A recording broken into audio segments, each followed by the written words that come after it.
जय सिया राम।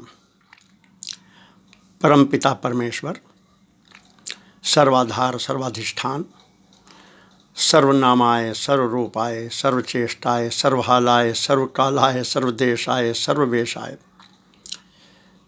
सदा सर्वत्र और सर्वातीत परब्रह्म परमेश्वर की नित्य चिदलीला अंतर्गत बहुत सुंदर विषय परमात्मा की प्रेरणा से, परमात्मा की प्रसन्नता के लिए उनकी अपनी नित्य चिदलीला अंतर्गत बहुत सुंदर विषय परमात्मा चला रहे हैं।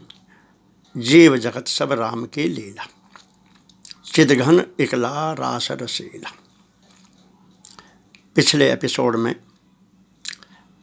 चिंतन हुआ श्रीमद् भागवत के प्रथम स्कंद के 5वें अध्याय के श्लोक संख्या 13 और 14 का। बड़े विलक्षण श्लोक हैं। परमात्मा की सार लीला का सारा सार, द्वैत अद्वैत, सब संकटों से चिंतनों से मुक्ति, तत्काल सद्य मुक्ति। भगवान स्वयं देवर्षि नारद के माध्यम से और स्वयं अपने आप को, चूँकि वेद व्यास तो भगवान के अवतार हैं, स्वयं अपने आप यानी वेद व्यास जी को कहते हैं, हे महाभाग, आप केवल और केवल समाधि के द्वारा परमात्मा की जो अचिंत लीला शक्ति है, लीला है, उनका चिंतन कीजिए। प्रयोजन क्या बतलाया? सब जीवों को अखिल बंध मुक्ते, सब जीवों को गुरुकर्मश अखिल बंध मुक्ते समाधिना नुस्मर्च द्विचेष्टम ततोन्यथा किंचन यद विवक्षतः पृथक दशय तत्कृत रूप नाम भी न कुत्रचित वाकी न कुत्रचित वापी च दुस्सिता मतिर्लभेत वाताहत नुवरिवास्पदम।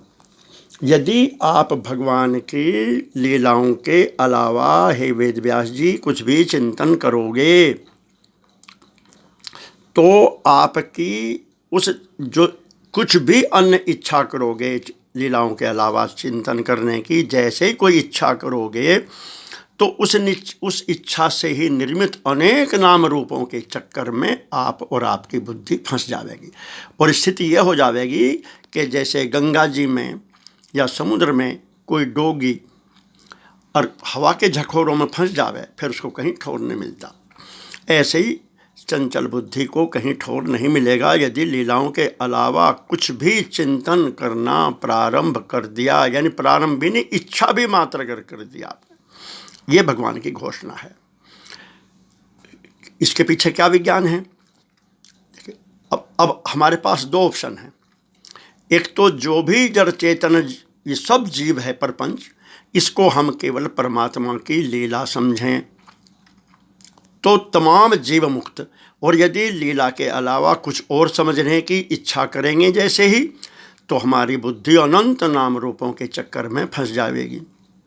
यानी फिर क्या होगा सोचिए, फिर तो अहम है, इदम है, ये है, वो है, यहाँ है, वहाँ है, ऐसा है, वैसा है, इतना है, उतना है, अब है, तब है, मैं ऐसा, मेरा ऐसा, तू ऐसा, तेरा ऐसा, मेरा इतना, तेरा इतना, उसका उतना, उसका इतना, यहाँ ऐसा, वहाँ ऐसा, अब ऐसा, तब ऐसा। फिर कोई ठिकाना हमारी बुद्धि को नहीं मिलेगा। मैं और मोर तोरते माया, जहीं बसकीन है जीव निकाया, गो गोचर जहाँ लगी मन जाई, सो सब माया जाने वो भाई। इसलिए इस माया से अगर बचना है तो इसको केवल एक बात समझो, जो भगवान कहते हैं स्वयं हनुमान जी से, सो अनन्य जाके असी मति न करे हनुमंत, मैं सेवक सचराचर रूप स्वामी भगवंत। केवल और केवल ये जो भी सचराचर है मेरे स्वामी राम का ही रूप, यानी उसी की लीला चल रही है। केवल परमात्मा की लीला चल रही है। जो भी सचराचर है ये केवल भगवान की लीला चल रही है। केवल ऐसा समझोगे तो आपकी बुद्धि स्थिर होगी, केवल अद्वैत में रहेगी। भले ही द्वैत फिर भी दिखता रहे, लेकिन ये द्वैताद्वैत फिर ये क्लियर रहेगा कि ये तो सब भगवान की लीला चल रही है। जीव जगत सब राम की लीला, चिद घन इकला रास रसीला। और कुछ भी नहीं है, अहम इदम सब महारास है, एक हरि का चिद विलास है। नहीं तो आप करो इच्छा भगवान के अलावा, भगवान के अलावा इसको कुछ भी देखने की, समझने की, चाहने की इच्छा करो तो फिर अनंत नाम रूप आपके सामने हैं। फिर अनंत नाम रूप हैं तो फिर भेद है, भेद बुद्धि है। और भेद बुद्धि होते ही फिर क्या होगा? जो ब्रह्मा जी का रोना है लंका कांड के अंत में दोहा संख्या 111 में, ब्रह्मा जी खुद भगवान से परेशान हो गए, क्योंकि ब्रह्मा जी क्या हैं? ये स्वयं परमात्मा भगवान की बुद्धि हैं, ये यूनिवर्सल बुद्धि हैं।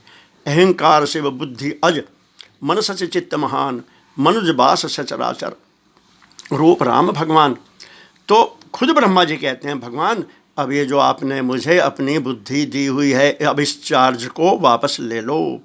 अब दीन दयाल दया करिए, मति मोरी विभेद करी हरिये, जहीं ते विपरीत क्रिया करिए, दुख सो सुखमान सुखी चरिए। ब्रह्मा जी कहते हैं, भगवान अब इस बुद्धि से मैं दुखी हो चुका हूँ, अब इस बुद्धि को आप वापस ले लो। चूँकि ये भेद करती है, यही भेद करती है, और भेद ही द्वैत है, द्वंद्व है, और यही सब दुखों का, भटकाव का कारण है।